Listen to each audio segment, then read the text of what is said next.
Mansuri. Ha şöysən sen. Dedin ya 1 metre kesecekti onu kestim ben. Tamam sen dedin 1 metre demir kes ya metri kes. Sen dedin 1 metre kesecektin, metrede 1 metre kesecektin.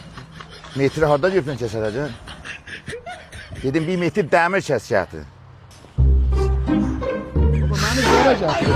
Her ne diye eləyirəm, her ne işləyəcəyirəm, ama gene beni bura yığıbdı. Heç aslan razı değilsin da. Üzerine olup da sen. Usta burada değil mi? Niye? Dedi 1 metre kes, ben de bunu kestim, getdim bana vurdu.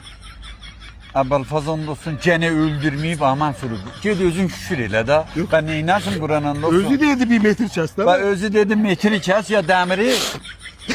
Özü dedim metri kes ya demiri arayacaksan. Özü dedi. Şeysen evize be.